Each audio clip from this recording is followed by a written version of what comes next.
بتبدأ أحداث قصتنا وبطلنا بيقول لنا إنها ما كانتش حاجة عادية زي انزلاق القشرة الأرضية أو انفجارات بركانية، بل إنها وحوش وظهرت في جميع أنحاء الأرض، وإنهم خلوا العالم على وشك نهايته، والسبب في ظهورهم ده هو البرج أرض الغموض اللي ادت للوحوش قوة وسلطة. برج الشياطين أو زي ما بيتقال عليه كده برج الحاكم، والسبب اللي اتسمى بيه البرج بالاسم ده إنه كان برج هايل وعدد طوابقه 999 طابق، واللي بيديروا البرج ده هم الحكام والشياطين، وإن كل حكومة العالم حاولت إنها تمنع الناس إنهم يوصلوا للبرج ده، وبرغم كل ده ما كانش حد عنده المقدرة إنهم يمنعوا الناس إنهم يوصلوا للبرج ده، غير إن الشياطين والحكام أعلنوا إن الأشخاص اللي هيحاولوا منع الناس إنهم يوصلوا للبرج فهيتم معاقبتهم. ومن 5 سنين ملايين البشر ادوا للبرج ده اهتمام. نروح للبطلنا اللي بيضحك ضحكة شريرة وبيقول يلا نبدأ في محاولة البشرية الأولى في تطهير الطبقة 600، وبيكون اسم بطلنا جين وإنه رمز الهلاك وأعظم مستحضر أرواح، ولكن بطلنا بيغدر بأصحابه بيقول لهم إن هيستخدمهم كلهم كوحوش وبتدور معركة بينهم، ولكن بطلنا هو اللي بيخسرها. وفي لحظة بطلنا بيموت بيقول لنا إن هو ما خانش البشرية، وإن الحقيقة إن تم خيانته من ال9 نجوم، وال9 نجوم دول هم الأشخاص اللي كان بيقاتلهم، ولكن الحقيقة دي كانت مخفية عن العالم. نروح لبطلنا اللي بيكون فرحان جدا لأنه نجح إنه ينقل روحه لجسد جديد، وبيقول إن ميزة المهارة دي إن في لحظة مواجهته للموت روحه بتتنقل لجسم جديد يناسبه، وبيقول إن شكله لقى جسم بنفس مواصفات جسمه القديم، وبيشتم على نجوم ال9 اللي قتلوه، وبيقول إنه كان ممكن يصفي الطبقة 600 لوحده. سبب شتمته عليهم إن هم عرضوا عليه إن هو يساعدهم وفي الآخر خانوه. نرجع فلاش باك واحنا بنشوف الشخص ده بيقول لجين أنت عارف إحنا ليه خناك، وجين بيقول له هو متضايق إن هو ما كانش عايز حاجة غير إن هو هيساعدهم، والشخص ده بيقول له ما تاخدش الموضوع على صدرك كده وما تحسسناش إن إحنا افترينا عليك، بس ممكن تسميها إن إحنا بنتخلص من أعشاب الضر. في اللحظة دي جين بيتضايق جدا وبيقول هو المعتوه تشوي كان معاكم، وتشوي ده بيكون صديقه الوحيد من فرقة ال9 نجوم، وتشوي لسبب ما قرر إنه ما يشاركش في تطهير الطبقة 600. في اللحظة دي عين بطلنا بتقفل وباين عليه إن هو بيموت، وبيقول أنا هموت المرة دي لكني هرجع مرة تاني وهرجع أقوى، وبيقول استنوا بس أنا مش هحاولكم أحد وحوش المستدعاء، أنا هتأكد إني همسح أرواحكم من العالم خالص. وبيقطع صوت تليفونه وبيمسك تليفون وبيقول إن هو بقاله فترة كبيرة ما مسكش تليفونات، وأول ما بيفتح التليفون بيتخض جدا، وده لأن عدى 10 سنين على موته. في اللحظة دي بيشوف دبانة وبيقتلها وبيحاول يستدعي روحها لكن مش بيحصل أي حاجة. وفي اللحظة دي بيتضايق جدا لأن الجسم ده ما فيهوش أي ذرة مانع، وبيقول هو ده معناه إن لازم أروح البرج من غير ما استخدم أي مهارة. في اللحظة دي بيمسك تليفونه وبيكون خايف لا يكون ال9 نجوم وصلوا للقمة، ولكن لما بيبحث عليهم بيلاقي اللي هم وصلوا للطبقة 800 بس. في اللحظة دي بيقولوا كل ما لوحوا جد دي فرصتي لازم إني ألحقهم عشان أنتقم منهم. بيمسك الجاكيت بتاعه وبيلبسه وبيقول التدريب بره البرج مش هينفع لازم أروح حالا، وبيقول حتى لو الجسم ده ضعيف فأنا لسه عندي خبرة من حياتي السابقة، وبيقول إن هو هيستخدم خبرته واحدة واحدة وهيبقى أقوى، وبيقول استنوا يا نجوم 9 هتأكد إني هقتلكم بإيدي. نروح لجين وهو واقف قدام البرج، والشخص ده بيقول لو أنا قدرت إني أطهر البرج فهبقى غني جدا. بيرد عليه صاحبه بيقول له أنت متأكد إنك هتقدر تعملها؟ أنت ممكن أصلا تموت من الطابق الأول. وجين بيقول أخيرا أنا رجعت، أنا هخلي الكل يعرف أنا مين. في اللحظة دي باب البرج بيتفتح والناس كلها بتبدأ تجري ناحيته عشان يخش، وجين بيقول في نفسه بدأت لحظة انتقامي. وأول ما بيخش البرج بيرحب بيه وبيقول له أهلا بيك في البرنامج التعليمي، بيقول إن الطريق ده مليان أفخاخ ولازم يقعد كام يوم عشان يقدر يوصل لنهايته. بيقول ما بين الطوابق ال10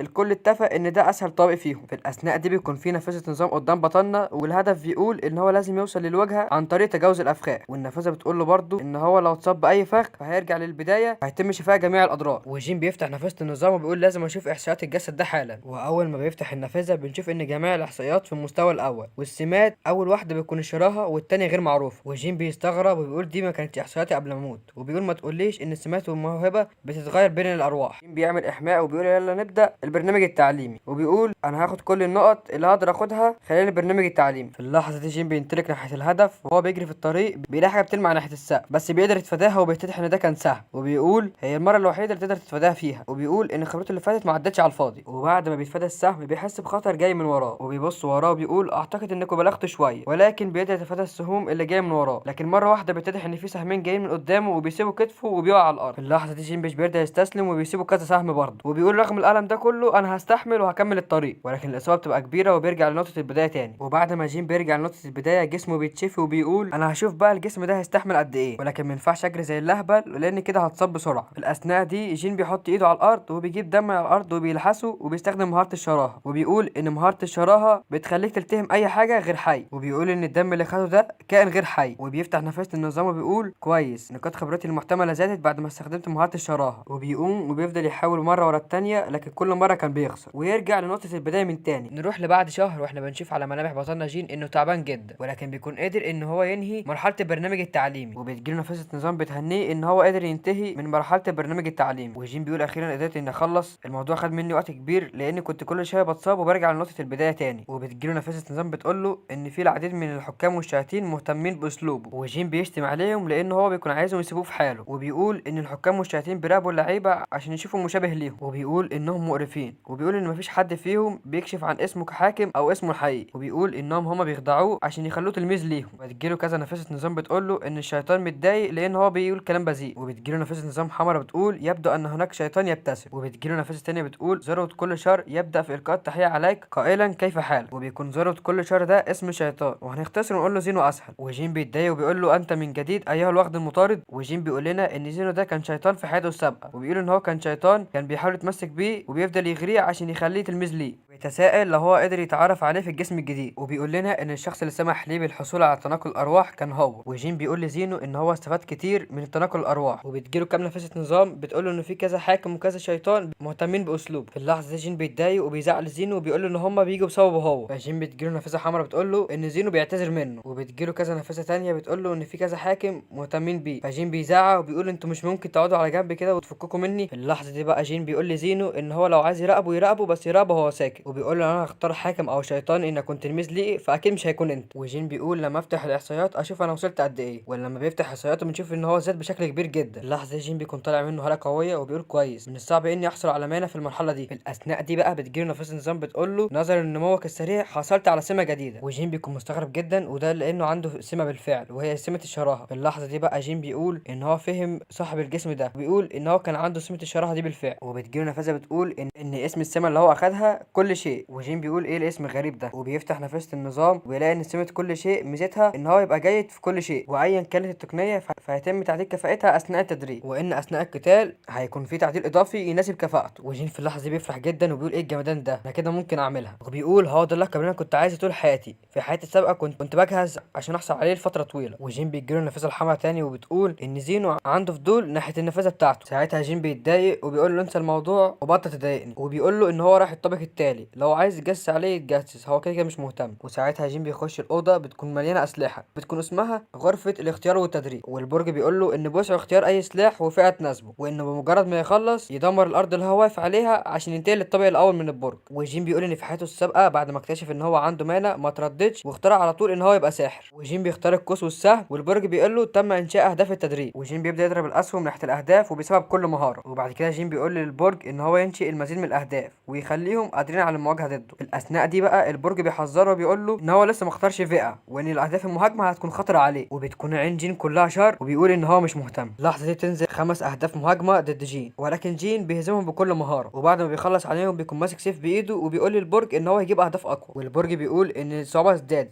وهيتم استدعاء اهداف ضخمه. بطلنا جين بيمسك الرمح اللي في ايده وبينط في الهواء وبينزل بيه على دماغ الهدف الضخم، وبيجي هدفين تاني من وراه، لكن جين بيطلع السيفين اللي معاه وبيقدر ان هو يقتلهم. وبعد كده في اهداف تاني بتهاجمه وبيكون اسمها مهاجم المجال. وجين اول ما بيلمحهم بيروح يجري على طول وبيجيله تحذير من النظام بيقول، لكن جين مش بيدي النظام اهتمام وبيقول لازم استخدم التخصص بتاعي دلوقتي. وبيطلع عصايه سحريه وبيقول انا اسرع منكم كلكم، وبيستخدم سهم سحريه وبيقدر يهزمهم كلهم. وبيقول مدهش، هي دي قوه سمه كل شيء. وبيقول ده اكني كان عندي خبره للسلاح اللي انا استخدمته. تجيله نافذه نظام بتقول ان هو عمل انجاز وبياخد على الانجاز ده 5000 نقطه. وبيتصدم لان سمه كل شيء ما طلعش اسمها كل شيء وطلع اسمها الاتقان الكامل. وبتجيله نافذه بتقول تودي اختيار فئه الاتقان الكامل بصفات فئتك، وان هو مش هيقدر يخرج من غرفه التدريب غير ما يختار او لا. وجين بيقول لا حتى لو هي فئه الاتقان الكامل. وبيقول فليس بوسع التخلي عن الميزه الاكبر. وبيقول ان هو لازم يختارها على اساس انها فئه فرعيه ليه. وبيقول في الحاله دي ايها النظام اختار الاتقان الكامل بصفات فئتي الفرعيه. والنظام بيقول له ان هو مش هيقدر يعمل كده. فبيرد جين وبيقول له ليه. والنظام بيقول له لان الفئات الفرعيه لسه ما اتفتحتش وان هي هتتفتح بعد الطابق ال100. وجين بيقول في نفسه ان هو نسي الموضوع ده، وبيقول في نفسه طب اعمل ايه لو انا ما اخترتش فئه فمش هعرف امشي من الغرفه دي. وبيقول برغم ان ده يكون اهدار فلازم استخدم النقاط الانجازات بتاعتي. وجين بيسال النظام لو كان هو يقدر ان هو يفتح الفئه الفرعيه باستخدام نقاط الانجازات بتاعته. والنظام بيستغرب من جين وبيقول ازاي مبتدئ يكون عارف حاجه زي كده. وجين بيقول السؤال ملوش لازمه، انا عرفت ازاي استخدم 5000 نقطه انجاز لفتح الفئه الفرعيه. والنظام بيقول ان هو ممكن يعمل كده، لكن فتح الفئه الفرعيه ب 5050 نقطه انجاز وهو مش معاه غير 5000 بس، وان هو مش معاه نقاط انجاز كافيه. وجين بيقول في نفسه مفيش غير حل واحد. وجين بيقول لزينو افصح عن هويته وتحدث معي. وجين بيقول للنظام أليس الحديث مع الحكام لاول مره يعتبر انجازا، وبيجيله مكافاه 200 نقطه لانه اتكلم مع شيطان عظيم. وبعدها جين بينجح ان هو يختار الاتقان الكامل فئته الفرعيه. وبتجيله رساله من النظام بتقول سيتم نقلك الى الطابق الاول من البرج بعد تدميرك غرفه الاختيار والتدريب. وجين بيكسر الارض تحتيه وبيقول يلا عشان انفذ الانتقام بتاعي. نروح للطابق الاول واللي بيكون اسمه غابه كورول، وبنشوف اقزام اشبه بالظبط الزومبي واقفين قدام ناس، والناس دول بيكونوا مرعوبين منهم جدا، والشخص ده بيقول ازاي هنعدي الطابق الاول وهو بالصعوبه دي، وبيبدا واحد من الزومبي يهجم على الراجل اللي هو ماسك بنت في ايده. في اللحظه دي بطلنا بينزل من السماء وبيلمح قزم الزومبي وبيقول لقيت فريستي الاولى، وبينزل عليها برجله وبيقضي عليها بضربه واحده بس. والشخص اللي ماسك البنت ده بيكون متفاجئ جدا من جين، وده لان جين قدر ان هو يهزم الوحش بضربه واحده بس. والشخص ده بيقول انا مش عارف هو مين، بس خلينا ندمج قوتنا معاه ونهاجم الوحوش. وقبل ما الشخص ده يكمل كلامه جين بيقول له امشي من وشي، وجين بيبص عليه وهو متضايق وبيقول له لو لمست اي حد من الوحوش فانا هقضي عليكم بنفسي، مفهوم؟ والاشخاص دي اول ما بيشوفوا ملامح جين وباين عليه ان هو بيتكلم بجد وبيشوفوا الهاله بتاعته المرعبه دي بيجروا على طول. وجين ساعتها بيلف راسه ناحيه الوحوش وبيقول هو مفيش حد ينتقم لاصحابه، وفي وحشين بيتقدموا ناحيه جين، ولكن جين بيمسك عصايه وبيضرب واحد منهم هيت شوت بتجيب اجره الارض، وبيبص لصاحب الزومبي وبيقول له ايه مش هتهاجمني؟ ولكن الوحش بعد ما يشوف جين عمل ايه في صاحبه بيطلع يجري على طول. ولكن جين بيبص عليه وبيقول انت فاكرني هسيبك، وبيوجه عصايته ناحيته وبيضربه بسهم سحري وبيموته هو كمان. وبتجيله نافذه بتقول ان هو لازم يقتل 10 اجزام عشان ينتقل للطابق التالي. وجين بيقول كويس ده سهل جدا، انا اقدر اني اقتل منهم 100 على اي حال. وبيقول لو انا قتلت 100 منهم فهاخد لقب القاتل. وبيقول ان في حياته السابقه كان هياخد لقب قاتل كل الوحوش، وبيكون قصده ان هو كان هياخد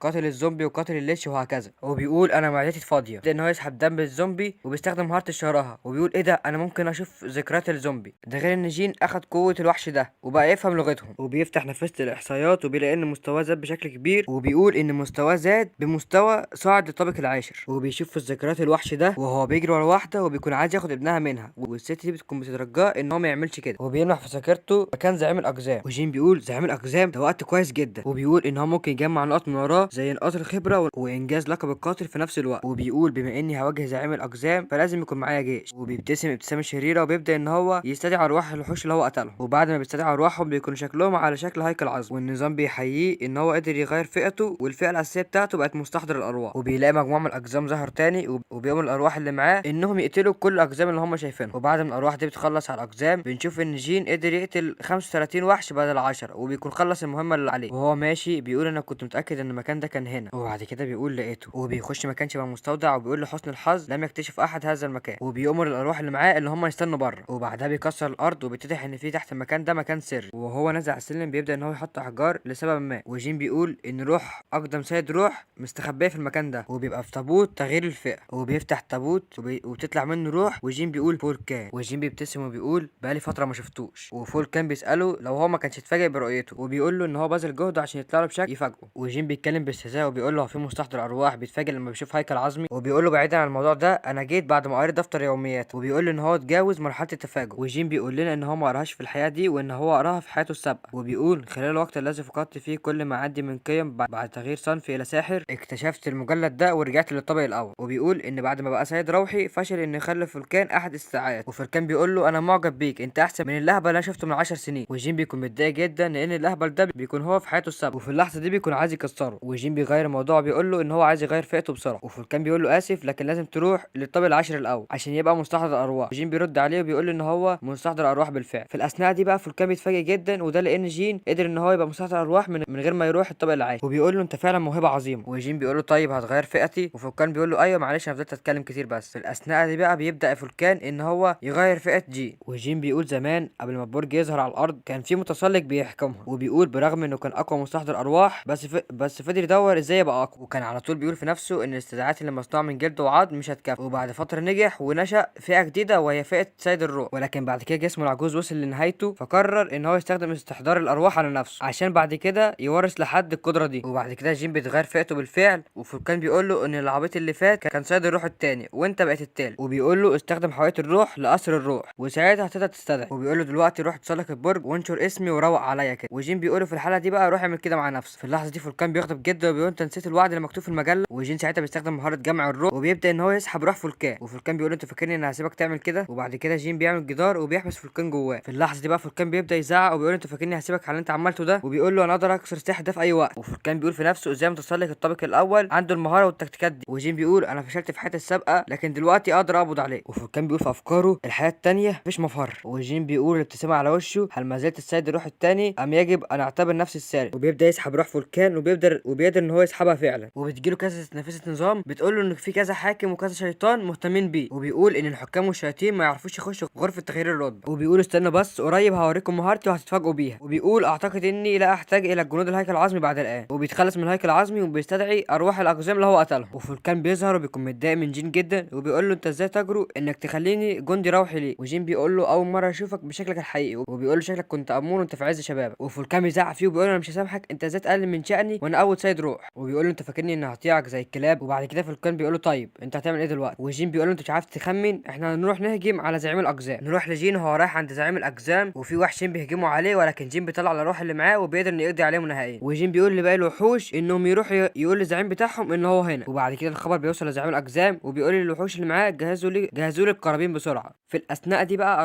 ارواح الاقزام اللي مع جين بتبدا انها تخلص على الاقزام التانية. وبعدها جين بيحس بهرة الزعيم وبيقول ان هو قريب جدا. وبتيجي نافذه نظام بتقول لجين ان زينو بيشجعه، وجين بيقول انا هكسب باي شكل من الاشكال. نروح لزعيم الاقزام وهو بيعمل قربان عشان يستدعي شيطان قوي، والاقزام اللي معاه بتكون ماسكه بنت وباين عليها انها مش بشريه. والزعيم بيقول لهم هل هذه هي القربان التالي. وبعد كده زعيم الاقزام بيمسكها من ايديها وبيقول لها ستكونين قربانا افضل بكثير من البشر. في اللحظه دي في حاجه بترمي على ايد الزعيم وده بيتسبب ان البنت بتقع منه على الارض. وجين بيبص عليه وبيضحك ضحكه شريره وبيقول له في الحالتين اللي انت بتعمله ده مش هيهم، القربان ده مش هيفيدك لانك كده كده هتفشل. والزعيم بيقول له بقى انت بقى الدخيل الاحمق. وجين بيقول له وانت زعيم الاقزام شكلك زي العريان اللي وسط الشله. في اللحظه دي زعيم الاقزام بيزعق لجين وبيقول له انا هو كاليوم زعيم الاقزام، اظهر لي بعض الاحترام ايها الانسان. وجين بيقول له ايه الغرور ده انت حتى وحش في الطابق الاول بس. والبنت اللي تبقى في الارض دي بتقول انا مش عارفه ايه اللي بيحصل، لكن زعيم الاقزام منهي مع ذلك البشر، وبتقول دي فرصتي عشان اهرب. وبعد كده بتقوم تجري وزعيم الاقزام بيقول لها كيف لك ان تهربي ايها الضحيه. وبعد كده الزعيم بيقول ايها الشيطان مراقب الموت اعرني قوتك. وزعيم الاقزام بيهجم على البنت عشان يقدر يمسكها، لكن في اللحظه دي جين بيقطعه وبيقطع هجومه. وبعد كده البنت دي بتشكر جين وجين بيقول لها ما تقلقيش بس اخرجي من هنا. وبعد كده جين بيقول ايه ده عندها قارون، وبيقول لها الانتي دوكيابي، وبيكون دوكيابي دي جنس قوي يعيش في الطوابق المائة. وجين بيقول في نفسه هل حدث شك في الطابق المائة، وبيقول سأنقذها لأخذ بعض المعلومات منها لاحقا. والزعيم بيقول له كيف لك أن تقطع مراسم قرباني معهم. وجين بيقول للبنت دي ان اردت الحياه اختبئي في مكان ما لاني مش هنقذك مرتين. والزعيم بيقول له طب حاول تصد دي بقى، وبيوجه هجوم ناحيته ولكن جين بيقدر انه يتفاداه وبيقول له انت بطيء جدا، وبيديله لكمه في وشه وبيقول سيطره المانع خاصتك سيئه للغايه. والزعيم بيقع على الارض وبيقول كيف اللي صاعد من الطابق الاول ان يكون بتلك القوه.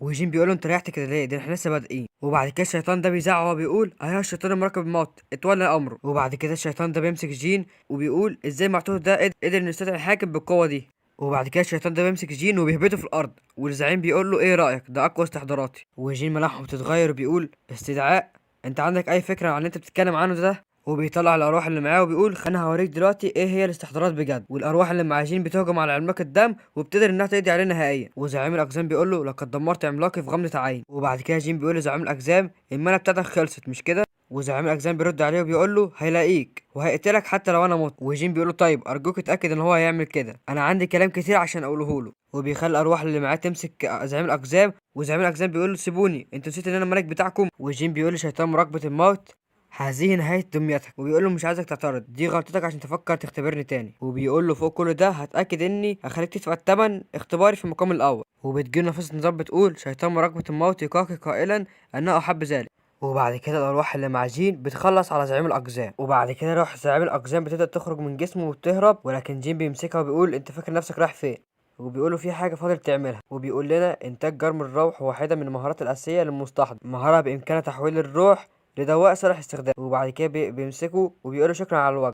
وبعد ما بياكله بتبدا كل احصائياته بتزيد. وبعد كده البت دي بتشكره ان هو انقذها وبتقول له اسمي هو هاريو. وبعد كده ملامح جيم بتتغير وبيقول لها ايه اللي هيحصل لو انا شرير انا كمان. وبيقول لها انا ممكن اقتلك او ابيع دوكيابي زيك. وبترد هاريو وبتقول له لو الكلام ده حصل فانا هتعامل معاك بنفسي. وجيم بيقول لها خلاص اتاكدت انك دوكيابي بجد، بس دوكيابي زيك من الطابق المية بيعمل ايه في المكان ده. وبتقول له ان في حد هاجم قاره الدوكيابي في الطابق المية. وجين اول ما بيسمع كده بيتصدم جدا وده لان الدوكيابي احد الاعراق القويه في البرج. وبيقول حتى لو عمل كده متسلق لن يكون من السهل ازعاج احدهم. ويقول مستحيل، هل كان من احد الاعراق العظام الاربعه زي ممثلي القوى العمالقه او صميم سحر التنانين او اساد الطاقه الشيطانيه او اجنحه ثواب الملائكه. وبيقول ان الاعراق الاربعه دول هم اللي بيحكموا البرج. وبيقول مستحيل حد من الاعراق الاربعه يعمل كده. وبيقول صح ممكن يكون حد من التسع نجوم.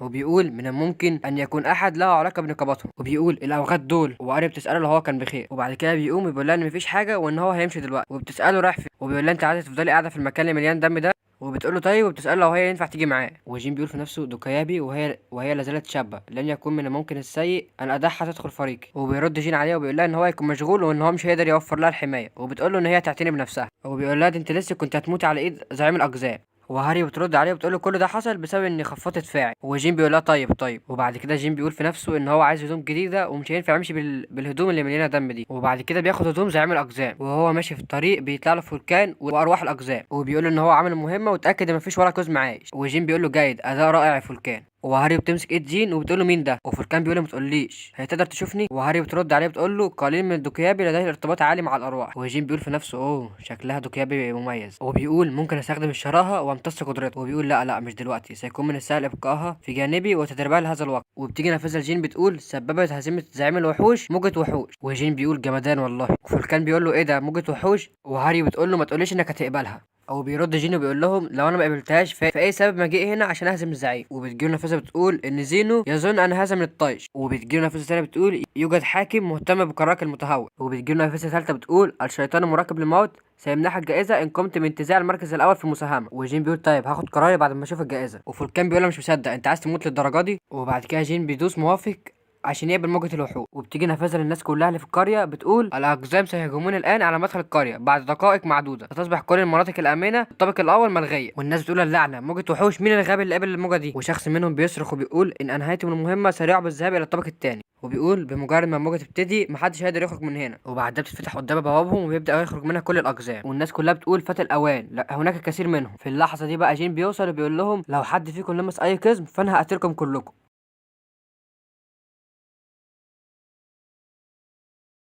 نكمل الأحداث بتاعتنا بعد ما جين قبل موجة الوحوش، وبيقول للأشخاص اللي واقفين دول لو حد لمس أي قزم فأنا هقتله فورا. وبعد كده جين بيطلع أرواحه وبينشرها في كل مكان، وفي شخص منهم بيتفاجئ وبيقول إيه ده مستحضر أرواح؟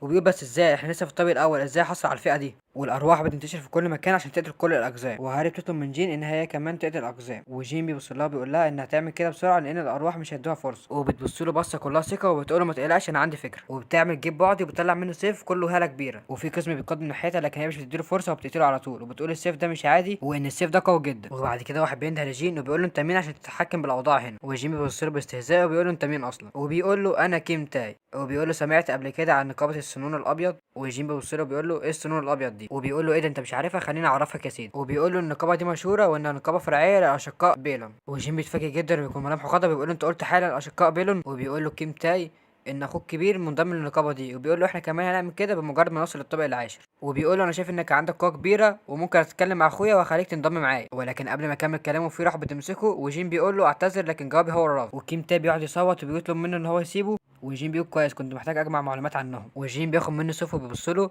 هشوفك بعدين بعد الموجه، عندي بعض الاسئله ليك. والشخص ده بيقول له انت بتعمل تهديد لانك اقوى مننا؟ وجين بيبص له كده بيقول له ليه هو مش واضح؟ وبيقول له كل حاجه مهمه هنا هي القوه. وكيم تاي بيقعد يصوت وبيقول سيبني، والوحش بيسيبه وبيقع على الارض.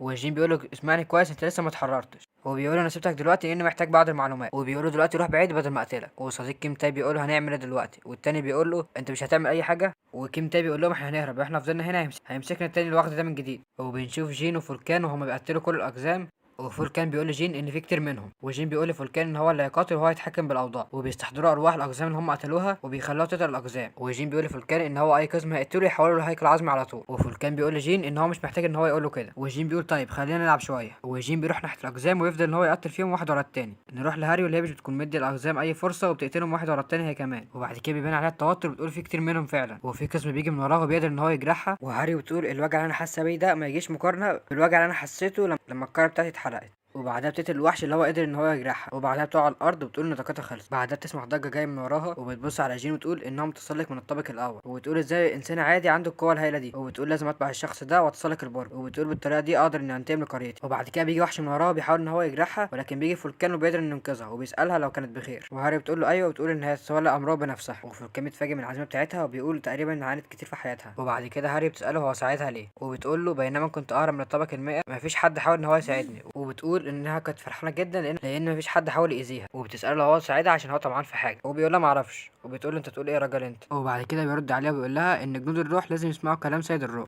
ده كل اللي في الموضوع. وبيقول لها ان دي كانت اوامر سيد جين، وبيقول ان هو امره ان هو يحميها عشان يتاكد انها حققت هدفها. وبيقول لها ان هو هيمشي دلوقتي عشان يساعده في قتل الوحوش. وهاري بتقول في نفسها سيد جين بسبب اللي انت عملته معايا فلازم اتاكد اني هرد الدين في يوم من الايام. وبعد كده بتلبس قناع على شكل شيطان وبينبعث منها طاقه هايله، لدرجه ان جين وفولكان حسوا بالطاقه دي. ده كمان الاقزام كانوا متفاجئين جدا. وبعد كده هاري بتفشخ الاقزام واحد ورا التاني، وبتكون مش مديه اي فرصه الاقزام انهم يهجموا عليها حتى. وهنروح لجين اللي بيقول انا فهمت دلوقتي الناس اللي هجموا على كارت الاوكيابي كانوا بيهدفوا للسيف اللي مع هاري. وبعد كده تيجي رساله لجين ان اتبقى دقيقه واحده على انتهاء الموجه. وبعد كده فولكان بيقول لجين ان البوابه بدات تصغر، وجين بيقول له خلاص ده الوحش الاخير وبيقتله. وبعدها البوابه بتتقفل وبتيجي رساله لجين من النظام بتقول لقد انتهت الموجه. وفولكان بيقول لجين انت فعلا وحش. وبعدها هاري بتفقد قوتها وبتكون خلاص هتقع على الارض، ولكن جين بيلحقها وبيمسكها وبيقول لها انت بخير، وبيقول لها ما كانش لازم تستخدمي اي مهاره وانت مرهقه كده. في اللحظه دي هاري بتتكسف جدا وبتقول له شكرا ليك. وبتيجي رساله جين بتقول هناك مكافآت للمشاركين في المركز الاول والثاني والثالث. وجين بيقول ايه مش هنقبض دلوقتي. وبتكون اترفعت احصائيات جين ل5 نقط. وجين بيقول ان بالنسبه للموجه دي فالنقط دي قليله جدا. وبيقول اذا حصلت على مهارات عديده عن طريق الاتقان الكامل والشراهه فبعد كده ارقامها هترفع من غير نهايه. وبعد كده كلهم بياخدوا مكافآت. وجين بيقول لفولكان ايه ده انت خدت كمان مكافاه اديها لي. وهاري بتطلب من جين ان هو يقبل مكافاتها. وجين بيقول لها ايه ده انت كمان عايزه تديني المكافاه بتاعتك. وجين بيقول انا اسف اتغدر بيا قبل كده من صحابي مش مستعد ان ده يحصل تاني.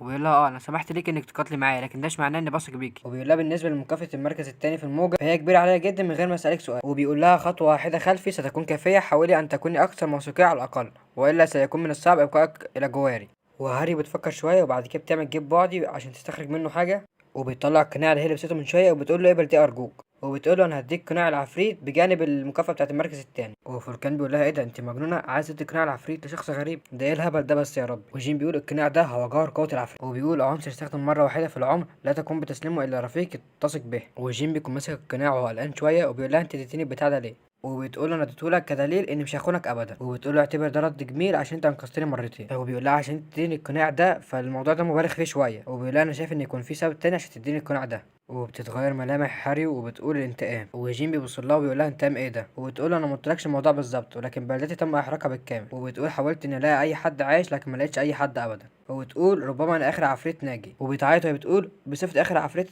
لابد لي من ايجاد اولئك الاشخاص الذي ابادوا شعبي بالكامل.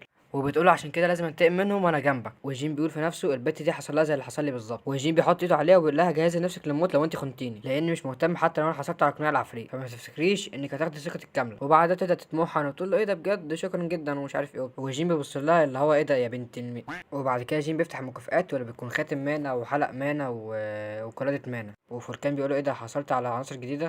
وهاري بتساله لو هي قويه. وفولكان بيقول لها ده الافضل بالنسبه لمصلحه الارواح يحافظ على جيوشه بواسطه المانا. وبيقول لجين الحاجات دي هتكون مفيده جدا ليه. وجين بيقول للشيطان امر الموت انت فاكر ان انا نسيت المكافاه بتاعتي. وبتجيله نفس نظام بتقول شيطان الموت يريد الحديث عن هذا في مكان اخر. وبعد ما جين بيروح لمكان لوحدهم بيكون عمال يرخم على شيطان امر الموت. وشيطان امر الموت بيقول له ان هو يبطل يستعجله. وجين بيقول له استعجل يلا عشان انا ما عنديش وقت ليك. وبعد كده تنزل مكافاه على الترابيزه وبتتضح انها خاتم وبيكون بيتبعث منه طاقه هايله. وجين بيقول ايه ده هو اليوم العالمي للخواتم ولا ايه. وجين بيقول يلا نشوف. وبعد كده جين بيتفاجئ جدا بيقول يحتوي على قوه مظلمه. وفولكان بيتفاجئ وبيقول له ايه ده قوه مظلمه انت متاكد من اللي انت بتقوله ده. وجين بيقول القوه المظلمه دي الشياطين بس هما بيتمتعوا بيها. وبتجي نفس نظام بتقول لا يمكنك التعامل مباشره مع القوه المظلمه الا عند ارتداك الخاتم. بيكون مكتوب القوه الشرسه موارد الملأ اللانهائيه. ويقول عشان تاخد القوه المظلمه فلازم تكون عبد للشياطين دول. وبعد كده جين بيلبس الخاتم وبترفع نقط المانا ل 51. وبتجي نفسها بتقول ان شيطان الموت عايز يسلم عليه. وجين بيقول عادي كده كده المكافاه بتاعته كويسه وبيسلم عليه. وبيجي له اشعار ان زينو غيران من شيطان الموت. وبتيجي كذا نفسها بتقول ان زينو غيران جدا من شيطان الموت وعايز يسلم على جين هو كمان. وجين بيقول لجين لو انت عايز تسلم عليا فلازم تجيب لي حاجه. وفولكان بيكون متفاجئ جدا من جين وبيقول بتطلب حاجه من شيطان انت مجنون فعلا. وبتيجي نفسها لجين بتقول ان زينو هيديه مهمه. وجين بيقول ايه ده مهمه انت بتتكلم بجد. وفولكان لما بيسمع الكلام ده بيقول مهمه من الشيطان فرصتنا يا حمار. وجين بيقول له انا متفاجئ انا كمان. وجين بيقول له طيب انا هقبل العرض اعتبرها جميله. والمهمه بتقول زي عصايتك في كل انحاء البرج قبل وصولك للطابق المية. والعقوبه بتاعت الخساره ان هو هيكون رسول لزينو والعياذ بالله. ورسوم العقد ان هو يسلم على زينو. وبتكون مكافاه ان هو يطلب وصفه لاي حاجه هو عايزها. وجين بيبتسم وبيقول في نفسه فرصتي. وبيقول بس العقوبه وحشه قوي.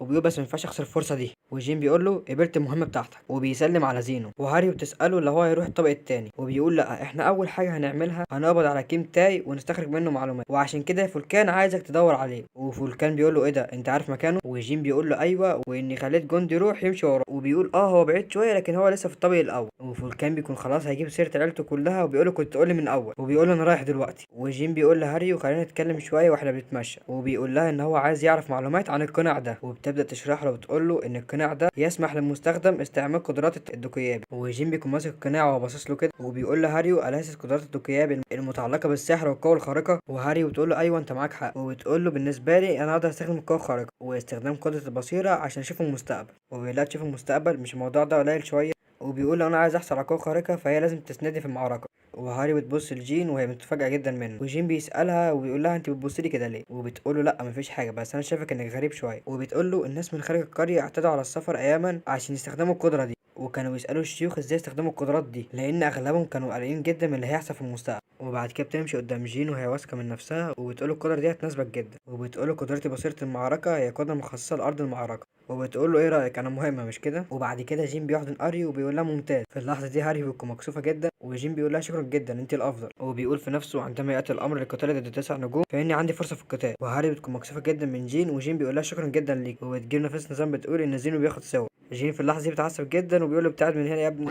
وجين بيقول لها انا اسف بس. وهاري بتقول لا انا فخور اني عرفت اساعدك. وجين بيقول لها على اي حال ساتاكد من دفع ثمن هذا القناع. وبيقول لها انا هساعدك عشان اخد الطار بتاعك. وهاري بتشكره جدا على اللي هو قاله ده. نروح لفولكان اللي بيكون مسك كيم تاي وبيقول له استنى بس لحد ما يوصل سايد جين. وبيقول له انت عارف صعب قد ايه اني امسكك من غير ما اقتلك. وبيشتم على جين وبيقول الحيوان ده فين. في اللحظه دي جين بيجي على السيره بيقول له ايه ده انت استنيتني كتير. وفولكان بيقول له ايه ده انت كنت فين كل ده؟ ما كانش يعرف يعني ان جين بيحضن الموز. وفولكان بيقول له انت عارف صعب قد ايه ان انا امسكه من غير ما اقتله. وجين بيقول له ايه ده هو حاول ان هو يمشي من هنا. وبيقول له وسع كده يا فولكان. وبيغرز السيف في الشجره جنب كيم تاي وبيقول له دلوقتي هرجع لك سيفك بس عارف هحطه لك فين؟ والله العظيم يا جدعان ما بستعبط مكتوب كده في الترجمه. وبيقول له سواء هحطه لك في معدتك او في ايدك او في وبيقول له كل حاجه هتتحدد بمجرد ما انت تجاوب على اسئلتي صح. وبيقول له انا عايز اعرف كل حاجه عن السنون الابيض. وبيبدا يصرخ فيه وبيقول له يلا ابدا ابدا. وكيم تاي بعد ما بيقول له كل المعلومات بيقول له انا ماشي. وجين بيقول له يلا غرفه ده. وفولكان بيسال جين وبيقول له انت هتخليه يمشي. وجين بيقول له كده كده هدمر النقابه بتاعته في اي حاجه. وبيقول له هنعمل ايه في التبعيد للمملكه المقدسه. وبيقول له من المحتمل ان يعمل الكثير من النقابات الصغيره معهم بين الطوابق العاشره والمائتين. وبيقول له في نقابات صغيره كتير. وبيقول له انا هدمرهم كلهم. وفولكان وشه بيتشفت كده وبيقول له هيكون ممل جدا. وجين بيقول له في اي حال الامر ده يكون في صالحنا. وهاري بتقول انت بتتكلم عن مهمه زينو. وجين بيقول لها ايوه وبيقول لو عرفت ادمر كل النقابات المدعومه بواسطه الاخين بيلو فده هيديه فرصه كويسه في اكمال المهمه. وبيقول خلينا ننتقل للطابق العاشر. نروح للطابق التاني وبتكون الناس بتتكلم عن جين. وبعد كده بيقولوا ايه ده الراجل ده وصل. واحد بيقول منهم ايه ده قناع الشبح. وبيسالوه لو هو عنده نقابه. وبيسالوه كمان عن اسم. وجين بيقول ما ينفعش يقول اسم الحقيقي دلوقتي. وبيقول لهم ان هو اسمه وجه الشبح. وواحد بيقول له هو ايه اللي وجه الشبح ما تفهمنا اكتر يا عم انت. وصاحبه بيقول له يا عم اهدى على نفسك بدل ما يمسكك يفشخك. وبيقول له افرض كان عمل اي جريمه قبل ما يجي للبرج. وبيقول في نفسه ان هو يخفي وشه ده امر شائع. وجين بيقول فولكان يلا عشان نمشي عشان نعمل اللي ورانا. وبعد كده جين وفولكان وهاري بيختفوا من قدام الناس دول. وبعد كده الشخص ده بيقول مشي الجبان. وبعد كده جين بيوصل الطابق التاني والبرج بيرحب بيه وبيقول له اهلا بيك في الطابق التاني. وبتكون عنده مهمه ان هو يخلص على 10 كوبولد وانه يخلص على 10 من محاربي الكوبولد. وجين بيقول شكل المهمات دي من المهمات اللي انا مش بحبها. وبيقول له فولكان يلا خلص المهمات دي. تحسه كده ان هو بيتعامل مع فولكان على اساس ان هو عبد ليه. وفولكان بيقول له انت عايزني انا اللي اعمل كده؟ وبيقول له ايوه عشان انا هجرب الطاقه الشيطانيه فارجع بسرعه عشان تشوفني. وبيقول له ماشي استناني بس ما تخلصش الطاقه الشيطانيه. وجين بيقلع هدومه وبيقول ان هو متشوق جدا. وبيقول بالتفكير في الموضوع ان انا هقدر استخدم الطاقه الشيطانيه. وبيقول انا نشوف جوده القوه دي. وبيقول ان دي قوه من احد الانواع الاربعه العظيمه قوه الشياطين. وبيقول بقى هي كده الطاقه الشيطانيه. وهاري بتقول له في قزم قدامك. وجين بيقول جيت في وقتك. وبيقول له يلا عشان اجرب عليك الطاقه الشيطانيه. وبيطلق عليه طاقه شيطانيه ولكن بيتعدي من جنب الوحش. وهاري بتقول ايه ده اتفاداها. وجين بيقول لها لا الهجوم ده مش محتاج ان هو يلمسه اصلا. وبعد كده بنشوف ان الوحش اتدمر تماما. وبيقول حتى لو الهجوم ده يا دوبك خدشهم فهو بقى هيتسببوا بيه برضه. وجين بيقول لو اضاف الطاقه الشيطانيه لجندي روح فهيتم انشاء جندي روح اقوى بكتير. وبيبدا ان هو يدمج القوتين مع بعض. وبيقول ايه ده الروح انهارت دلوقتي. وبيقول انا محتاج اني اقلل كثافه الطاقه الشيطانيه. وبيقول انا هقللها من 1 ل10. وبيقول مثالي لو كانت اكتملت. وبعد كده بيستحضر الروح فيها طاقه شيطانيه. وجين بيقول لهاري ان هو كان متفاجئ جدا ان هو قدر يعمل كده بسهوله. وبيقول في نفسه نظرا لعدم وجود الكثير من الاشخاص الذين يمكنهم تحمل الطاقه الشيطانيه الخالصه بخلاف الشياطين فانا واثق من عدم معرفه اي شخص بمدى سهوله استخدامها. وبيكون قصده بالكلام ده على الطاقه الشيطانيه. وبعد كده فولكان بيجي وبيقول له قمت بتشكيل هذه الروح بالطاقه الشيطانيه. وبيقول له جندي روح مع الطاقه الشيطانيه بوسعك دعوته بروح جند الشيطان. وجين بيقول له الاسم مش وحش. وفولكان بيقول ايه ده الروح دي مناسبه جدا. بيقول له بس ايه ده انت كل ما تيجي هتقبض على واحد هتضيف لواحد الطاقه الشيطانيه. وجين بيقول له فولكان عندما يتعلق الامر بالاستدعاء لا ريب انك اكثر كفاءه مني. وبيبدا فولكان يتغر في نفسه وبيقول له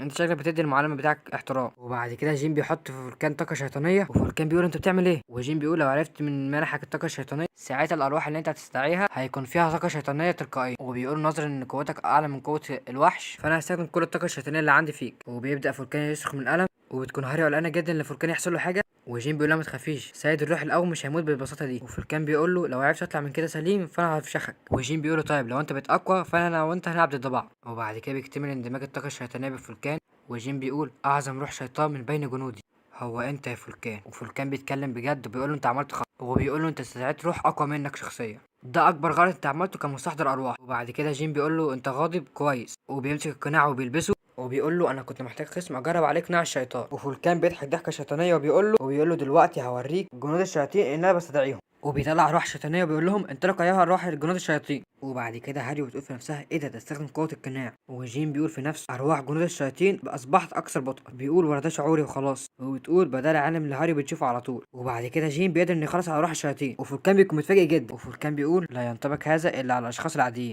وبيكون بيقول كده لان جين قدر ان هو يضربه في وشه. وهاري بتقول لجين انت استخدمت دلوقتي قوه القناع. وجين بيقول ايوه انا حسيت الارواح ان هي بطيئه. وبيقول حسيت للحظه اني احسن مقاتل. وهاري بتقول له بخصوص الظاهره دي اعتقد انها كانت مجرد اثر جانبي بسبب انك فشلت في المهاره. جين بيقول لها اثر جانبي. وبيقول لها اذا كان ده اثر جانبي فقوه القناع قد ايه. وبتقول له قلت لك قبل كده تستخدم كبصيره في المعركه. وبتقول له ما ينفعش الاعداء يكونوا ابطأ بس، المفروض انك تشوف حركاتهم ابطأ وتشوف حركاتهم المستقبليه كمان. وجين بيقول لها مستحيل نوصل للنقطه دي. وهاري بتقول له لو انت سالتني فانا بعمل الامر ده ببساطه. وجين بيقول في نفسه بتعمل الامر ده ببساطه. وبيقول نسيت لابد من اعتبارها عبقريه حتى بين باقي الدكيابي. وبيقول حتى لو أنا طلبت انها تعلمني فهيكون الموضوع صعب بالنسبه لها. وبعد كده جين بيشكرها على القناع ده. وهاري بتقول ان مفيش داعي للشكر. وفولكان بيكون قاعد شبه ست مطلقه وعمال يندب وبيقول بقى انا اعظم مستحضر ارواح اتضرب من شخص عادي كده. وهاري بتيجي وبتقول له ولكن فولكان مش بيديها فرصه تتكلم وبيحضنها. وبيقول لها انت غير الحمار ده، انت جيت عشان تخليني احس بالتحسن. وبتقول له لا استحضر المزيد من الكوبالت. وجين بيقول احنا لسه محتاجين واحد كمان، من الافضل ان هو يجيب واحد قبل ما حوار الجرم روحي واكله. وبتقول له ده الكلام اللي قاله جين. وفولكان بيكون صعبان عليه حاله وبيقول ازاي الموضوع وصل بيا لكده.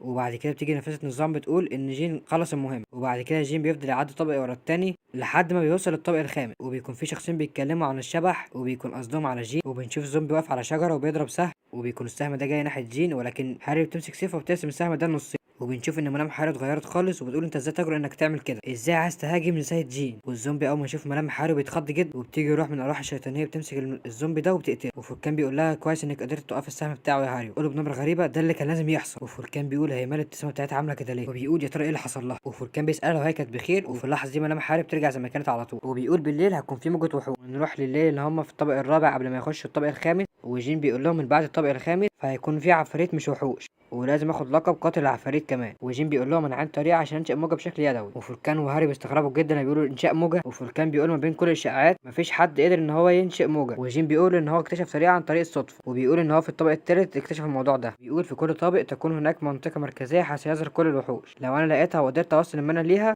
فهي بتنتج حاجه اشبه موجه وحوش. وفولكان بيقولوا على كده انت تاخد فوائد عشان انت بتجمع معلومات من غير ما تقول للناس التانيين. وجين بيقول لا وان هو اول مره يعمل كده. وجين بيقول الوحوش الموجوده في الطابق 300 وما فوق تكون على مقياس اخر مقارنه بالعفاريت. وبيقول حتى وان كانت هذه الانواع الاربعه العظيمه فسيكون من المستحيل ايقاف الوحوش وجها لوجه عند ظهور الموجه. وفولكان بيقول ان هو يستغل ده. نرجع لوقتنا الحال وبنشوف اشخاص بيقولوا في زلزال وبيقولوا ان الموضوع ده عاده مش بيحصل في البرج. والشخص ابو شعر اصفر ده بيقول لابو الطاقيه بص هناك وبيقول له ظهرت موجه. وبيقول له انا ما شفتهاش قبل كده في الطابق الاول. وبيكونوا مستغربين جدا لان في زومبي اخضر خرجوا منها وبيتساءلوا ليه مفيش اشعار جالهم عشان يحذرهم. والوحوش دي بتبدا تطلق اسهام عليهم وشخص منهم بيتخدر بيه على الارض وصاحبه بيحاول ان هو يصحيه. في اللحظه دي بيوصل جين وبيقول الواد ابو شعر اصفر ان هو ياخد صاحبه ويروح بعيد. وابو شعر اصفر بيساله لو هو واجه الشبح والناس كلها بتبدا تهدف وبتقول واجه الشبح ظهر. وبيقول خلاص هيتم انقاذنا. وجين بيقول انا هنقذكم او ايا كان. بيقول في نفسه فلتنجوا ولا تنشروا اشاعات عني. وجين بيستدعي الارواح بيقول ان هم يقاتلوا كل الوحوش دي. ومره واحده بيحصل انفجار وبتبدا ارواح الشياطين تتحرق. وجين وفولكان بيكونوا متفاجئين لان العفاريت الروحيه قدروا ان هم يقتلوا ارواح الشياطين. وجين بيقول لازم نخلص منهم حالا. وبنشوف هاري واقفه فوق بيت من البيوت وبتنزل عليهم بالابتسامه الشريره اللي احنا شفناها قبل كده وبتبدا ان هي تقتل واحد فيهم ورا التاني. وفولكان بيفرح جدا بيكون لسه هيكلم جين ولكن مش بيلاقيه جنبه. وبنشوف جين وهو بيستخدم مهاره الشراهه وبيقول بالتفكير ان النار دي ليها تاثير على الروح. وبيقول ان هو هيحسن الموضوع ده بعدين. وبيستخدم مهاره اسمها نيران الروح وبيقول لهاري عاش عليك. ولكن هاري مش بيكون في وعيها وبتبدا ان هي تقتل الوحوش كلها واحده ورا التاني. وبيبدا يظهر عليها لبس الساموراي وبيطلع لها قرنين وبيبان عليها الشر.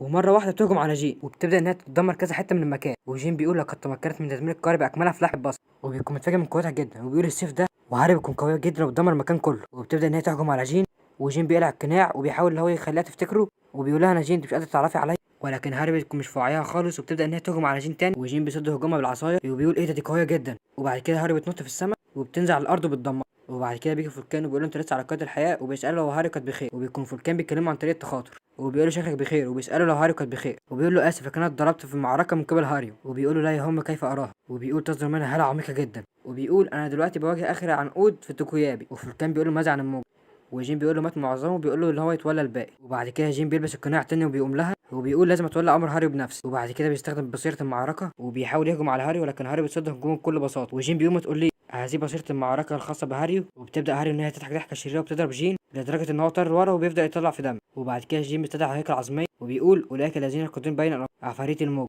وبيقول انطلقوا ايها الجنود العظميه اوقفوا هاريو. وبيبداوا الجنود العظميين ان هم يمسكوا هاريو، ولكن هاري بيتخلص عليهم في لمح البصر. وجين بيقول ايه ده، ما تمكنش حتى ان يشوف في المستقبل ان الهيكل العظميه هتموت. وبيقول كده لان هاري قدرت ان هي تقطع الهيكل العظميه لحتت. وبيقول ايه ده، دي قويه جدا. وبيقول يا ترى ازاي هفوز على شخص قوي زيها. وجين بيقول في حاجه مش طبيعيه، وبيلاحظ ان هو باين عليها التعب، وبيلاحظ ان عينيها بدات تطلع في دم، وبيقول في حاجه فيها. وبيقول هو ده الارتداد اللي هي قالت لي عليه قبل كده. وبيقول لو الموضوع كده فانا عندي فرصه اني افوز عليها. وبيقول لازم اخد بالي ان هي ما تستخدمش بصيره المعركه بتاعتها. وبعد كده هاري بتيجي تهجم على جين ولكن مش بتلاقيه، وبتبص تحت وبتكون متضايقه جدا. وجين بيحاول يستفزها وبيقول لها انت بتعملي عندك ايه، انزلي لي هنا. وبعد كده هاري بتمسك السيف بتاعها وبتنزل بيه ناحيه جين، ولكن جين بيستدعي روح من ارواح الزومبي، والزومبي بينط في الهواء وبيضرب سهم ناحيه هاري. وجين بيقول السم مسبب للشلل الخاص بالعفاريت. وهاري بتكون مفاجئ جدا من السهم اللي جاي ناحيتها ده. وجين بيقول لها ما اعتقدش انك هتقدري تفادي الهجوم من غير بصيره المعركه.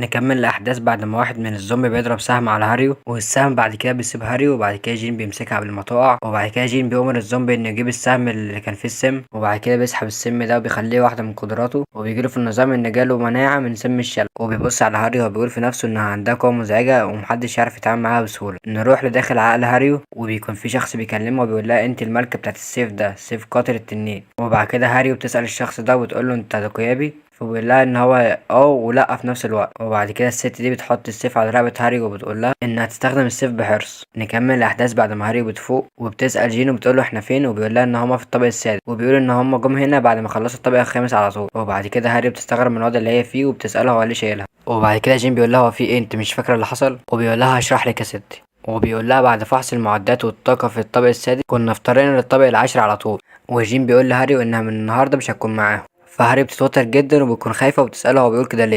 وبيقول لها انت مش فاكر انت عملت ايه في الطابق الخامس مش كده؟ وبتقول له ايوه، لان الذكريات بتاعتها بتقف في لحظة معينة. وبيقول لها ان السيف بتاعها شيطاني وعنده مهارة، وبيقول لها ان السيف بيلتهم عقلها مقابل ان هو بيديها قوة مجنونة. وبيقول لها يا وليه انت بعد ما فقدت الوعي هاجمتيني. وهاري مش بيكون فاكر اللي حصل ده، وبتقول له امتى حصل كده يا روح امك. وبيقول لها لو انت اعتمدتي على قوة غير ثابتة زي كده هتتجنني قبل ما توصلي للطابق المية. وبيقول لها اللي عليك بقى انك تقابلينا في الطابق العاشر من غير ما تستخدمي القوة بتاعت السيف. وبيقول لها انها هتصعد الطابق العاشر لوحدها. فبتقول له خلصانة يا زميلي انا معاك في اي حاجة. وبتقول له انا اقوى كفاية عشان استحق اكون فرد من فريقك. وجين بيرد عليها وبيقول لها حصل يا رجولة.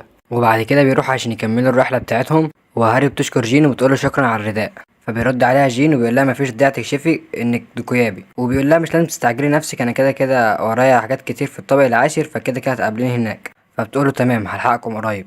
بيرد عليها جين وبيقول لها طيب انا هكون في انتظارك مهما كانت المدة. بتعدي الايام وبنشوف في الطابق التاسع ان جين قضى على كتير من الوحوش وبيكون عمال يقتلهم واحد ورا التاني. وبنشوف جين بيهجم على وحش بيقول له انت مفيش فرق بينك وبين الغيران، انت حجم على الفاضي يابا. وبينط عليه وبيضربه برجله، ومن قوة الضربة الوحش بينزل على الأرض بيكسرها حرفيا. وجين بيكلم فولكان وبيقول له متنساش تستخرج الأرواح بتاعتهم عشان احنا محتاجين جنود كتير من روح العفاريت. وبيقول شكل صنع موجات الوحوش بقت روتين يومي عندنا. فبيرد جين وبيقول له انت بتعترض ولا ايه؟ ففولكان بيقول له لا انا كده مستمتع. وبيقول له فولكان ان هو مش فاكر اي حاجه عن هاريو. فبيرد جين عليه وبيقول له انها قويه وهتعمل اي حاجه عشان تاخد الطار بتاعها. وبيقول له دلوقتي بس اهم حاجه انك تركز وتجيب له الوحوش عشان زي ما انت شايف ما قتلناش غير 50 من 997 واحد. وبيقول له الموجه دي مش هتكون كافيه واحنا محتاجين موجودين كمان. ففولكان بيتعصب وبيقول له انت في ايه، انت ما عندكش اي احترام خالص كده للكبار. وبيقول له ايه انت ما كانش عندك اب وام؟ فبيرد جين وبيقول له ايوه، وان هو يتيم وتربى في ميتم. وبيقول له ان تشوي صاحبه كان من الميتم ده هو كمان. فبيرد فولكان بيقول له خلاص انا فهمت الحاله بتاعتك. فبيزعق له جين وبيقول له انت بتكلمني كده ليه، انت بتشفك عليا يا راجل يا عيل. وبعدها بشويه بيجيله في نفس النظام ان هو خلص المهمه. وبعدها بينتقل للطابق العاشر، وبيكون الطابق العاشر باسم غرفه الممر. وبتجيله رساله من النظام بتقول له مرحبا بكم في الطابق العاشر، لابد ان تهزم زعيم الوحوش لتدخل عاصمه الطابق، في حاله الفشل سترجع بالقوه الى الطابق التاسع. فبيستغرب فولكان وبيقول ايه ده، انا عمري ما شفت حاجه زي كده. وبتجيلهم لستة لأسرع ناس خلصت التطهير ده، وبيكونوا كلهم أقل من دقيقة. فبيتكلم جين بشماتة وبيقول له أنت شكل اسمك مش هنا يا فولكان. فبيرد فولكان وهو متعصب وبيقول له وأنت كمان اسمك مش من هنا. وبيقول له حصل ايه رأيك بقى ان احنا نحطم الارقام بتاعتهم دي؟ بيرد جين بكل فخر بيقول له ايوه يلا نعملها يا اسطى. فبيجيله عداد دقيقة وبيقول ان بعد الدقيقة دي يروح يهزم زعيم الوحوش. فبيقول جين لفولكان ان هو اول ما زعيم الوحوش يظهر يستخدم جنود الشياطين لايقاف الزعيم عن الحركة. وبيبدأ فولكان بالاستعداد وبيحاوط نفسه بالوحوش بتاعته. وجين بيعمل حواليه دايرة سحرية وبيستعد للهجوم وبيستخرج رمح السحر وبيقول انا هوريكم قوة الاتقان الكامل سحر العنصر. وبيستخدم كذا سحر على الرمح بتاعه وبيزودهم بيه. طبعا مش بينسى الطاقة الشيطانية بتاعة الخاتم. وبيجيله في النظام ان الزعيم هيظهر بعد 3 2 1. ومرة واحدة بينزل الزعيم قدامه وبيكون شكله مرعب جدا. وفولكان مش بيتوصى وبيأمر جنود الروح الشيطان ان هم يهجموا عليه. وجنود الشياطين بيروحوا عليه وبيحوطوه. وجين بيستخدم الرمح بتاعه وبيديله هيد شوت في دماغه وبتخلص عليه في نفس الوقت. وجين بيخلص عليه في اقل من ثانية حرفيا. وبيسجل اسمه في الليستة باسم وجه الشبح. وبيبقى الاول على الليستة دي. نروح للطابق الثامن وبنشوف هاري قاعدة هناك وبتقول ان هي لازم تعمل بجهد عشان توصل للطابق العاشر. وفولكان بيكون مستغرب جدا وبيقول له انت قدرت تكسر الارقام الاعراء الاربعه. وبيقول له حتى اسياد الروح ما عرفوش يعملوا كده. عاش عليك كده يا جين. وبيقول له انا بقى نروح الطابق العاشر عشان عندنا حاجات كتير نعملها هناك. فولكان بيرد عليه وبيقول له ايوه عشان نستنى هاري هناك. نروح للطابق العاشر ودي بتكون اول مدينه هيزوروها متسلقون وهي المكان الذي تمكن فيه بوابه العوده الى الارض. وعشان كده الاشخاص اللي استسلموا او توقفوا عن التسلق حصلوا على حقوق تجاريه. وبعد كده بنشوف جين بيشتري شويه معدات وبيقول ان هو هيشتري بس جرعات ومواد استهلاكيه. وبعد كده فولكان بيقول له هو ايه ليتش الذهب ده؟ فبيقول له ليتش الذهب ده هم اكبر شركه ظهرت جوه البرج منذ عده سنوات. وبيقول ليتش الذهب ده بيكون اغنى واحد داخل البرج وبيكون اسمه ليتش الذهب. وبيقول محدش يعرف اسمه الحقيقي لكن هو عنده كميه لا تتخيلها من الذهب. وبيقول معظم حاجات التنقل جوه البرج دي بتكون من امره. فبيرد عليه فولكان بيقول له مش انت قلت ان عندك بعض الاعمال هتهتم بيها؟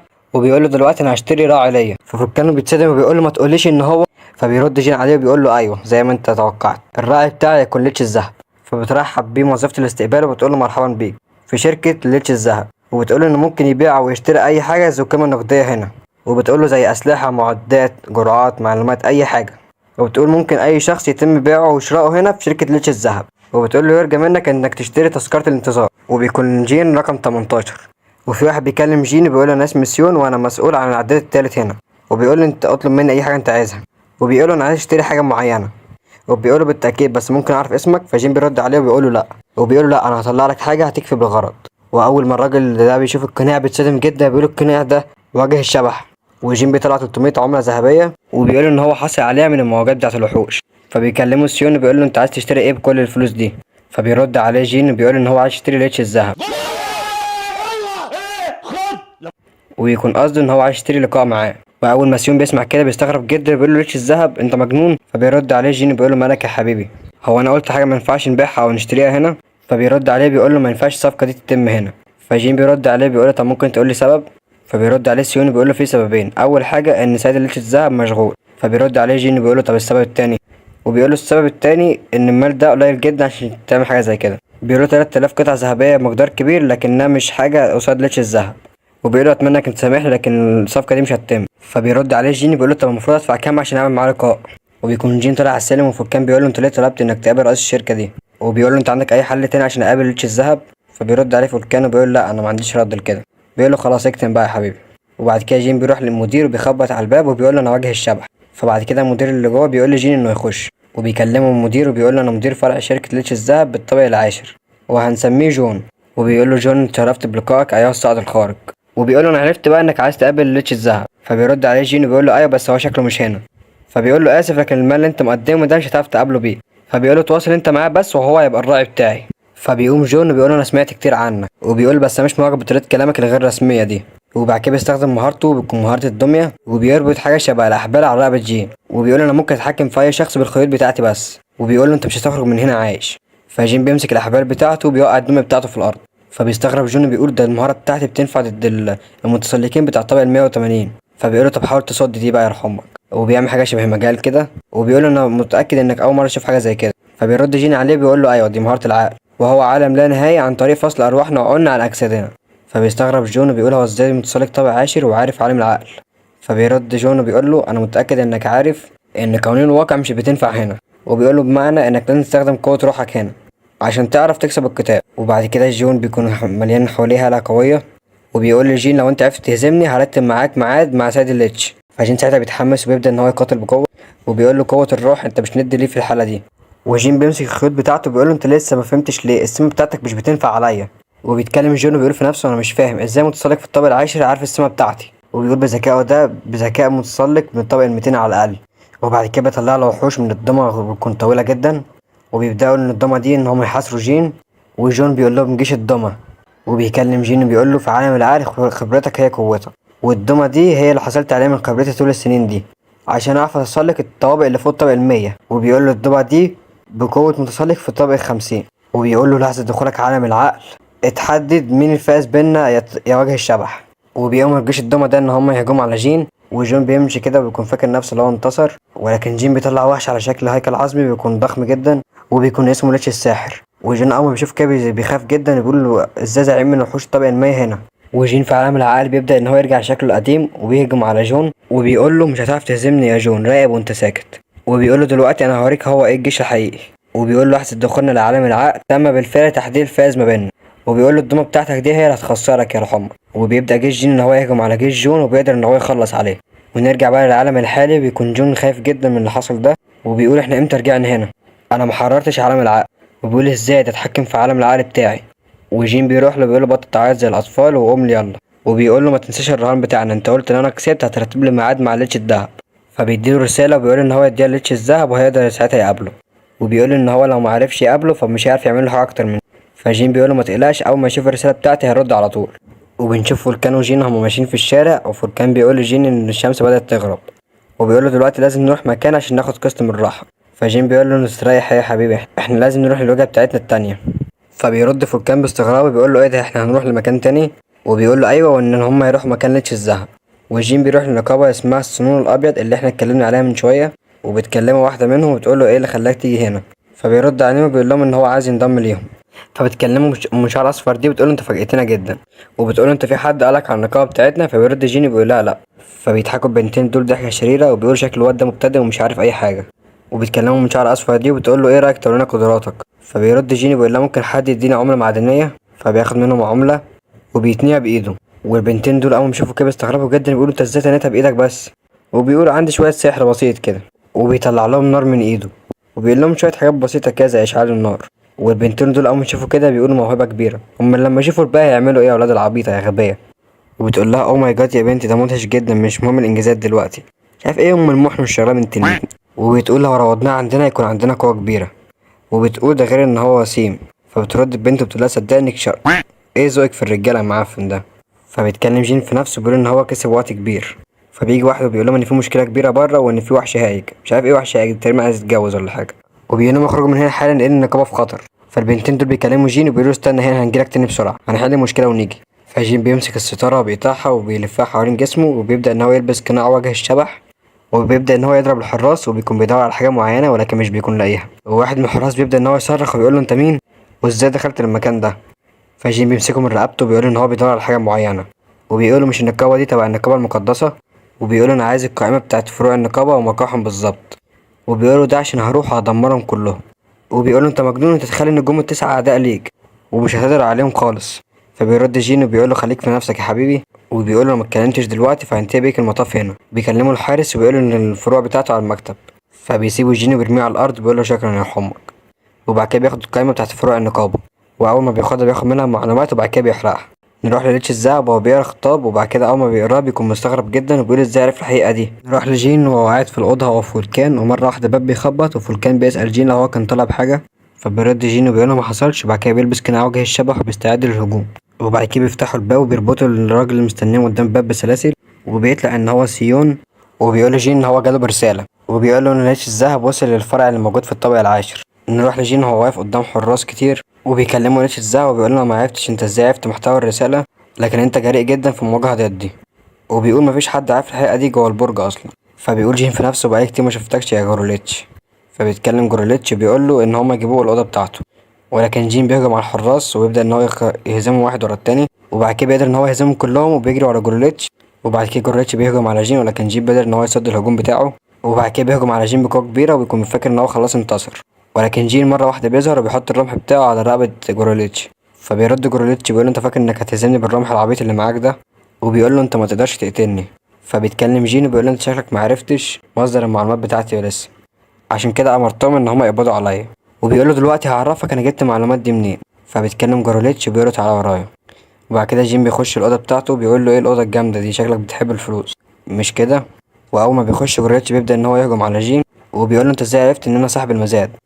وبيقول له دلوقتي عرفني انت مين بالظبط. وبنعرف ان دار المزاد نظام ضخم حيث يقيد جميع اللاعبين، ولكن النظام ده مش البرج هو اللي عمله، وان دي خاصيه حد عملها، وان الشخص ده هو ليتش الذهب اللي هو بيكون اسمه جوروليتش. وهنختصر اسم جوروليتش ده ونقول عليه ليتش اسهل. وبعد كده ليتش بيقول ان الكلام ده لو اتكشف ان الشركه بتاعته هتنهار. وبعد كده بيكلم جين وبيقول له قول لي مين اللي قالك المعلومات دي، مين اللي قالك ان انا اللي عملت المزاد ده؟ فبيرد جين وبيقول له ان دي كدبه وان مفيش حاجه في زي كده في الواقع اصلا. فبعد كده ليتش بيعمل فاس من ذهب وبيقول له لو ما قلتليش حالا هقطعك جميع اطرافك. وبيبدا ان هو يهجم على جين، ولكن فولكان بيظهر وبيكسر الفاس بتاعه لحتت. فليتش بيستغرب بيقول سيد الارواح هو بس اللي يقدر يستغرق الارواح، وبيقول له ما تقوليش انك. فبيرد جين بيقول له اهو عرفت لوحدك. وبيقول له دلوقتي انا الاوان انك تسد الدين يا ويليام. وبيطلع ان اسم ليتش الحقيقي بيكون اسمه ويليام. وبيقول له يعني انت كنت على قيد الحياه. وبعد كده ويليام بيعرف كل اللي حصل وبيعرف ان هو اتجسد من جديد. وبيقول له ويليام بامانه انا مش مصدق انك جين. وبيقول له ليك حق تعمل كل ده، انا في البدايه ما كنتش مصدق برضه. بيقول له طب نفترض انك هو، ايه الهدف انك تجي لي هنا؟ وبيقول له الهدف اني انفق بعض المال على ليش الذهب. وبيقول له انا عايز اعمل عقد معاك وانك تكون الراعي الرسمي بتاعي. فبيرد ويليام وبيقول له انت بتتكلم على انك الرئيس. فبيرد جين وبيقول له انا كده اصلا. وبيقول له مين اللي رباك اصلا وخليك تاجر؟ وبيقول له ان هو اللي علمه كل الحاجات دي في الطوابق البرج العاليه. وبيقول له انا الشخص المؤسس والمساهم الاكبر في شركه جوروليتش. فبيقول ويليام الوقاحه الشديده اللي انت بتتكلم بيها دي خلتني اتاكد انك جين بجد. بيقول له يعني انت ناوي انك تعمل عقد معايا، بس ايه المقابل حتى لو انت جين نفسه؟ بيقول له ايه رايك انك تسمع الاستنتاجات بتاعتي؟ ويبدا ان هما يتكلموا عن النجوم التسعه، وبيقول ان النجوم التسعه لفتوا انتباهه. وبيقول بس لازم نعرف مين هو العقل المدبر. العقل المدبر هم اكيد التوأمين بيلون، هما الوحيدين اللي عندهم نفوذ كبيره في البرج. فبيرد جين وبيقول ان في 4 بس هما اللي يقدروا يأمروهم. فبيرد ويليام وبيقول له ما تقوليش انت قصدك على الاباطره الاربعه؟ وبيقول ده مش بيهتموا غير لنفسهم. وبيقول ده لما بيظهر عرق جديد ويتسلقوا الطبقه العليا فهم مش بيعترفوا بقوتهم او يبيدون بقوتهم. وجين بيقول ان هم عارفين دكويابي طفله، وبيقولوا ان هي اسمها هاري وانها اصغر دكويابي فيهم. نروح لهاري وهي بتقاتل الوحوش وبتقدر انها تقطع على راس الوحش ده، ولكن مش بتكون قادره على الباقي وبتقع على الارض، ومش بتقدر تهزم الزعيم بتاع التطهير اللي في الطابق العاشر. وبيجي لها في النظام انتهت المهله الزمنيه، وبيجي لها في النظام فشل اتمام المهمه، وان هي دلوقتي هترجع للطابق التاسع من جديد. فبتقول هاري في نفسها ان هي لازم تكون اقوى عشان تقابل جين من جديد.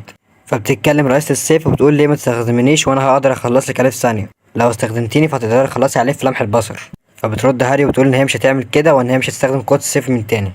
وبتقول انا وعدت جين اني ما اعملش حاجه زي كده. وبتقول انا لازم ابقى قويه بنفسي. نرجع لويليام وهو بيقول لجين، نرجع لويليام وجين، وويليام بيكون بيقول لجين يعني كل اللي حصل في الطابق المائي ده عشان يحصلوا على سيف التنين يا ولاد الكلب. فجين بيقول له حصل وان كل ده كان عشان سيف التنين، وان السيف قوته مش طبيعيه وكبيره جدا. وبيقول ان واحد من التوأم هم كانوا السبب في الكلام ده. فويليام بيقول في نفسه انا مش مصدق هم عايزين يهدموا اساسات البرج. وبيقول يا ترى لو الكلام ده صح هيكون في صفي. فبيقوم جين وبيقول له انا جيت هنا عشان انتقم. وبيقول له نجوم 9 بقى الاباطره الاربعه كل اللي كانوا السبب في الكلام ده انا هقتلهم. وبيقول له تعرف كمان هم كانوا السبب في قتل عيلتك. الواد جين شغال حريقه ايه بوتاجاز 5 عيون. فبيفتكر جين كل اللي حصل له وبيفتكر ان عيلته كلها ماتت وهو فضل وحيد. وبيجي جين في النظام ان زينو عايز يعرف كل حاجه كانوا بيتكلموا عليها. فبيقوم ويليام وبيقول ان هو موافق لكن بشرط واحد، وبيقول له اثبت انك جين دلوقتي. فبيرد جين وبيقول له يا ابني الجزمه يعني انت كل ده كنت نص ثقه بيا؟ وبيقول له بعد كل حكايته ده انت لسه لحد دلوقتي مش مصدق؟ فبيرد ويليام وبيقول له انا تاجر، الثقه هي الصوره بتاعتي الكبرى. وبيقول له ما ينفعش اشتري او ابيع حاجه بنص ثقه. فبيكلم جين زينو وبيقول له ان هو يثبت له انه جين مقابل انه يسلم عليه. فزينو خلاص بيكون له قرب يشخر له وبيقول له لا هتسلم عليه 3 مرات. فجين بيقول له خلاص طيب يلا اثبت له يلا. وبعد كده زينو بيثبت لويليام. فبعد كده ويليام بيقول خلاص ان هو مصدق وان هو هيديله الثقه بتاعته الكامله. فبيرد ويليام وبيقول له انا فرحان جدا اني شفتك تاني يا وجه الشبح. فبيسلم عليه جين وهو بيقول له انا متاكد اننا في يوم من الايام هننده بعض باسامينا الحقيقيه يا ليتش الذهب. فبيكلمه جين وبيقول له انا عايز اطلب منك طلب يا راعي. فبيرد ويليام وبيقول له اطلب ما دام مقابل المال. كلب فلوس ويليام ده. فبيرد جين وبيقول له انه عايز يشتري كل الاسلحه اللي في البرج ده وانه عايز قطع غيار كتير. فبيرد ويليام وبيقول له انت زايد ارواح ليه هتحتاج حاجه زي كده؟ وبيقول له انت عايز تعمل حرب في الطابق العاشر. فبيرد جين بيقول له لا انت سمعت على الاتقان الكامل. وبيفتح له نفسه الحاله وبيوري له المهارات بتاعته. فبيتفاجئ ويليام جدا وبيقول ايه ده هو كان في فئه اسمها كده اصلا؟ فبيرد جين بيقول له موهبه تسمح ليك باتقان كل شيء حرفيا. وبيقول له بتخليك تستخدم اي سلاح من وانت طفل كده. فبيقول ويليام في نفسه لو الكلام ده صح فجين اقوى من زمان بكتير. وبيقول هو اكيد في الوقت الحالي ضعيف ولكن الامكانيات بتاعته مفيش مثيل ليها. وبيقول بصفة الرائع الخاص بيه فوظيفته هي تفجير تلك الامكانيات. فبعد كده ويليام بينده سيد الدمى وبيقول له انه يجيب له كل اسلحة الطابق العاشر. وبعد كده سيد الدمى بيجي بجاكيت كده وبيقول له انا جبت كل حاجة انت عايزها. فبيرد جين وبيقول له فين الكلام ده، انت مش جايب غير قطعة واحدة. فبيرد سيد الدمى بيقول له لا كل الاسلحة جواها. فبيستغرب جين وبيقول له ازاي. فبيرد ويليام وبيقول له اسم الجاكيت ده هو معطف الفضاء الفرعي، وان الجاكيت ده متصل بالفضاء الفرعي ويقدر يستجمع اسلحة كتير ولا تحصى. وبعد كده بنشوف جين وفولكان هما ماشيين في الشارع، وجين بيقول لفولكان يلا عشان نروح للشخص التالي. ففولكان بيقول له على فين. فبيرد جين وبيقول له ان هو عايز يرجع للبرج اللي فات عشان يحصل على قوة روحية. فبيرد فولكان وبيقول له بس انت سيد ارواح مش كده. وبيقول له الفئة دي انا حصلت عليها بفضل الاتقان الكامل او ذكريات حياتي الفايتة. بيقول له بس انا مش بمتلك اي قوة روحية لحد دلوقتي. وبيقول ان هو مش هيجمعها غير بالتدريب. فبيرد فولكان بيقول له فهمت. وبيقول انا ليه ما فكرتش في حاجة زي كده قبل كده. وبيقول له جين ده في الوقت ده خلينا بقى نتمتع بالفلوس بتاعت ليتش الذهب. وبتيجي رسالة لجين من النظام ان ثعلب بتديله التسعة يشعر بان في خطب ما. وبعد كده بيجيله رسالة ان هو يبص وراه. فجين بيكلم الثعلب بتديله التسعة بيقول له في ايه.